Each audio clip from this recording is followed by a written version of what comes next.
J'ai fondé Groupe Colibri avec une profonde volonté d'adresser une problématique des sociétés de plus en plus présente et grandissante, soit la perte d'autonomie et l'isolement de nos aînés. Je veux offrir des services qui permettent aux personnes âgées de rester le plus longtemps possible dans les conforts de leur maison, plutôt que de devoir quitter et s'en aller dans des résidences pour personnes âgées où ils vont perdre toutes leurs repères. Je crois aussi que les services de soutien à domicile doivent être livrés avec une approche personnalisée, humaine et bienveillante parce que chaque être humain est unique. J'entends souvent parler des couples de personnes âgées qui doivent se séparer parce qu'ils ne sont plus capables de prendre soin l'un de l'autre et ça me brise le cœur. Chez Groupe Colibri, nous avons développé des services qui vont de l'aide aux tâches quotidiennes, aux soins personnels et des services d'entretien de leur maison pour permettre à ces personnes de rester ensemble et d'avoir le support dont ils ont besoin. Ce projet est né suite au décès de ma belle-mère Pierrette, qui était une femme fière, une femme de cœur, une femme qui aimait pas déranger, mais qui a dû faire face à la perte d'autonomie en fin de vie. J'ai réalisé que nous, les proches aidants, nous étions accablés par nos vies familiales, professionnelles et personnelles, et nous avions très peu de temps à lui accorder. Je crois qu'une entreprise comme Groupe Colibri aurait été d'une grande aide pour Pierrette et pour sa famille.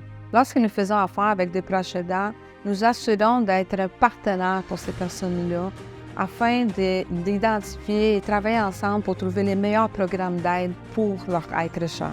Pour être un accompagnateur chez Groupe Colibri, tu dois être une personne engagée et qui a un véritable amour pour les personnes âgées.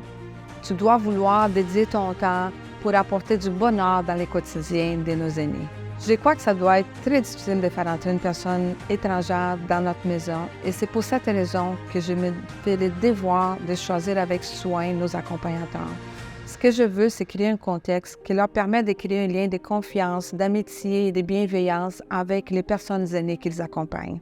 Même s'ils se sentent désemparés et seuls, demander de l'aide, c'est très difficile pour une personne âgée parce qu'ils ont leur fierté. Alors, je crois qu'on doit offrir des services de soutien à domicile avec une approche participative pour leur permettre de se sentir utiles. Ce que je veux dire par là, par exemple, si on est appelé à préparer un repas chez une personne âgée et qu'elle a la capacité, pourquoi pas l'asseoir à la table puis le faire participer en coupant des légumes pendant qu'on jase de tout et de rien. Ce que ça fait, c'est que ça leur permet aussi de se désennuyer. Ça serait quoi mon plus grand rêve? Ça serait d'offrir ce service à l'échelle provinciale et devenir des porteurs de bonheur dans les quotidiens de tous les Québécois.